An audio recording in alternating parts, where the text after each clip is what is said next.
Ayan guys, laging inuuna ko sa umaga mag stationary bike. Ayan yung pang 8th day ko na pag-exercise.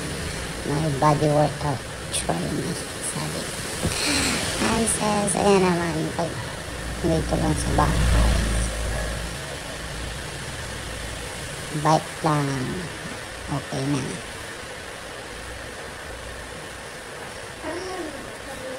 Everyday, ayan, gumagawa ko ng video ko na at least 10 minutes, pero 30 minutes yung exercise ko dyan mga guys.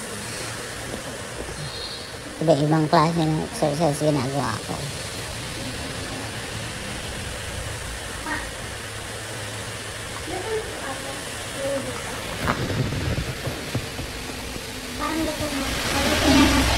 Oo nga.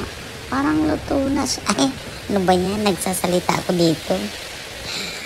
Oo, pwede nang kainin siguro yung mais na yan. Ayan, mabalik tayo dito. Na-istorbo kasi ako. Ayan mga guys, ayan. Biking ang ginawa ko ngayon. Noong isang araw yan. Ay, 8th day body work out.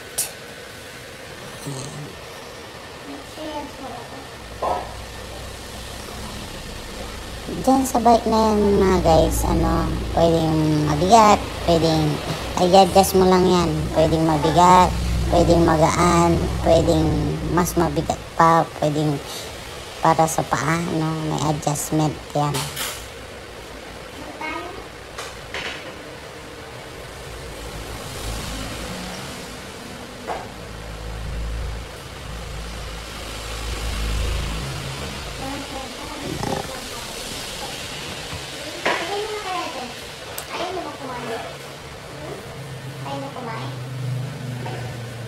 Takpan nyo na lang dun.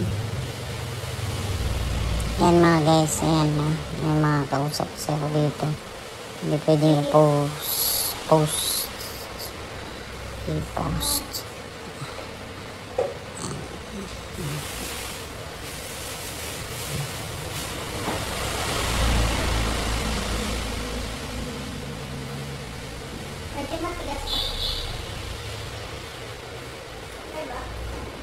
So, parang nagbabike lang ako dun sa labas ng bahay. Dati kasi nahilig din ako sa magbike dun sa amin. Bike talaga yung ginagawa ko pag ikot sa plaza. Ayun nga guys. Pero yung katawan ko naman parang may nararamdaman na rin ako nagbago. Kaya tinutuloy-tuloy ko lang.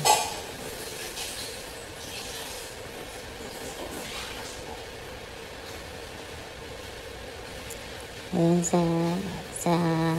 bayan, yung sa tutorial na naman kasi akong ganyan, kaya ini-enjoy ko na lang dito.